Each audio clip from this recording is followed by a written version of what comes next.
14 years age ఉన్న కాలై రాశి ఒక స్టూడెంట్, అలాగే 33 ఇయర్స్ ఏజ్ ఉన్న రేస్మా బేగం ఒక సాధారణ మహిళ.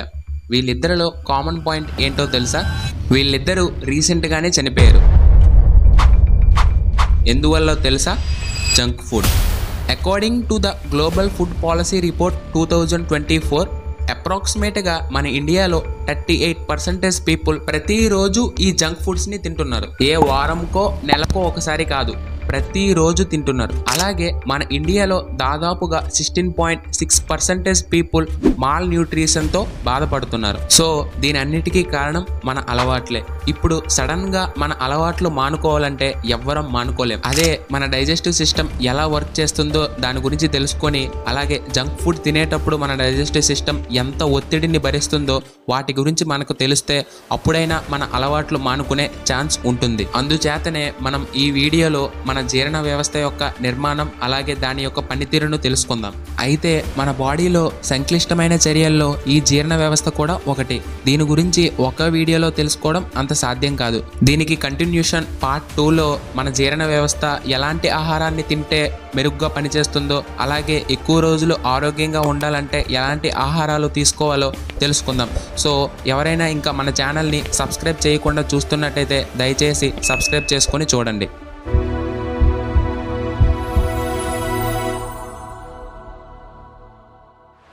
ఒక వెహికల్కి దానికి సంబంధించిన ఇంధనం అదే ఫ్యూల్ వేస్తే అందులో ఉండే యంత్రం పనిచేసి ఆ వెహికల్కి ఎలా అయితే శక్తిని ఇస్తుందో, అలానే మన డైజెస్టివ్ సిస్టమ్ కూడా ఫుడ్ అనే ఇంధనాన్ని తీసుకొని మన బాడీకి శక్తిని ప్రసాదిస్తుంది. ఈ జీర్ణ వ్యవస్థ దాదాపుగా 9 మీటర్ల పొడవు ఉండే ఒక సంక్లిష్టమైన నిర్మాణం. అయితే వీడియోలోకి వెళ్లే ముందు ఒక విజ్ఞప్తి. ఈ వీడియోలోని ఉండే విజువల్స్ చాలా డిస్టర్బింగ్గా ఉంటాయి, కానీ అవి చూస్తే మనకు అసలు మన డైజెస్టివ్ సిస్టమ్ ఎలా పనిచేస్తుందో బాగా అర్థమవుతుంది. సో చివరి వరకు చూడడానికి ప్రయత్నించండి.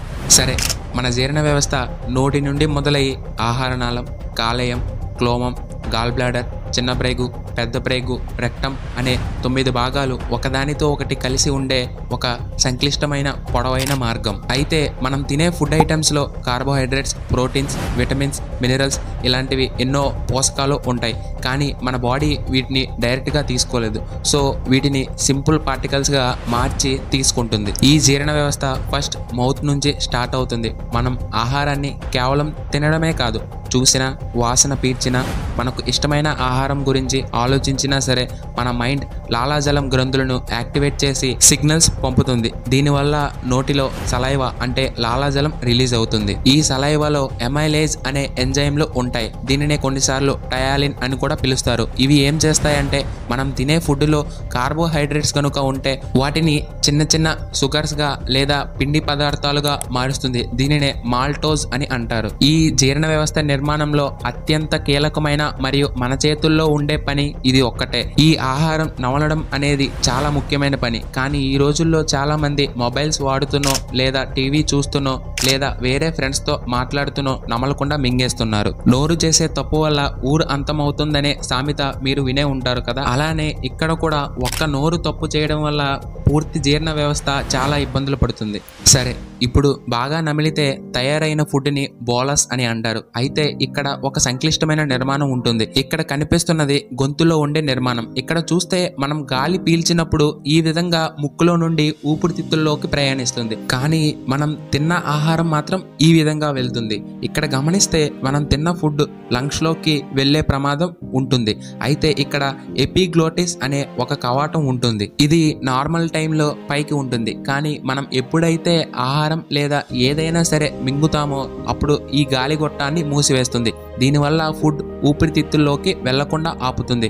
అందుకే మనం ఒకేసారి మింగడం, గాలి పీల్చడం చేయలేం. కావాలంటే మీరు కూడా ట్రై చేయండి. కానీ ఒక్కోసారి మనం కంగారుగా తింటున్నప్పుడు కానీ లేదా నోటి నిండా ఎక్కువ ఫుడ్ పెట్టుకునే సమయంలో పొరపాటున ఈ గాలిగొట్టం పైపులోకి వెళ్తుంది.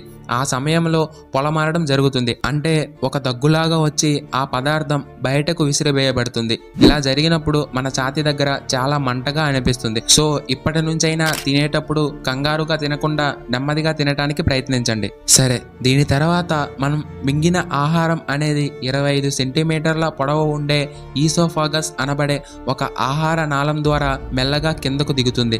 అయితే ఇక్కడ ఉన్న ఈ కండరాలు ఒక అలల్లా కదులుతూ ఆ బోలస్ని కిందకు పంపుతుంది. ఈ కండరాలు కదలిక కారణంగా మనం తల్లకిందులుగా లేదా పడుకొని తినినా సరే, ఎటు ఉన్నా సరే అది కిందకే చేరుకుంటుంది. అయితే కొన్నిసార్లు మనం సరిగ్గా నమలకపోవడం వలనో లేదా కంగారుగా తింటుండడం వలనో కొన్నిసార్లు ఈ ఈసోఫాగస్లో ఈ బోలస్ టైట్గా వెళ్తుంది. దీనినే మెడబెట్టుకోవడం అని అంటారు. సో తినే ముందు కొంచెం వాటర్ తాగడం వల్ల ఈ కండరాలకు జారుడు స్వభావం వస్తుంది. అలాగే బాగా నమిలి మింగండి. ఇప్పుడు ఇక్కడ నుంచి ఈ ఆహారం స్టమక్లోకి వెళ్తుంది. ఈ కడుపు ఒక సంచి లాంటిది. మనం ఎంత ఆహారాన్ని తీసుకుంటే ఇది అంత పెరుగుతుంది. దీనిలో దాదాపుగా 2 నుంచి 4 లీటర్స్ వరకు ఆహారం పడుతుంది. అయితే ఇక్కడకు వచ్చిన ఈ బోలస్ అనేది బాగా అరగడం కోసం మన కడుపులో అత్యంత ప్రమాదకరమైన ఒక యాసిడ్ రిలీజ్ అవుతుంది. అదే HCl. ఈ యాసిడ్ ఎంత పవర్ఫుల్ అంటే ఇది మన చేతి మీద పడితే మన చెయ్యి కూడా కాలిపోతుంది. అయితే మీకు ఒక డౌట్ రావచ్చు, మరి ఇంత పవర్ఫుల్ గా ఉండే యాసిడ్ మన స్టమక్ లో రిలీజ్ అయినప్పుడు మన స్టమక్ కూడా కాలిపోతుంది కదా అని. అయితే మన స్టమక్ లోపల గోడల్లో మ్యూకస్ తో తయారయ్యే ఒక మెంబ్రేన్ ఉంటుంది. అది ఈ యాసిడ్ నుంచి మన స్టమక్ను కాపాడుతుంది. సరే, ఇప్పుడు ఇక్కడికి వచ్చిన బోలస్ అనేది బాగా అరగడం కోసం మన స్టమక్లో ఉండే మజిల్స్ బాగా కదులుతూ ఉంటాయి.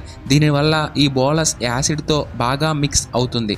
అలాగే ఈ పవర్ఫుల్ యాసిడ్ ఉండడం వల్ల ఫుడ్లో ఏవైనా ప్రమాదం కలిగించే బ్యాక్టీరియా ఉంటే అవి చనిపోయేలా చేస్తుంది. ఈ యాసిడ్స్తో బాగా మిక్స్ అయిన ఫుడ్ని కైమ్ అని అంటారు. ఆ తరువాత స్టమక్ కిందన పైరోలవిక్ స్పింక్చర్ అనే వాల్వ్ ఉంటుంది.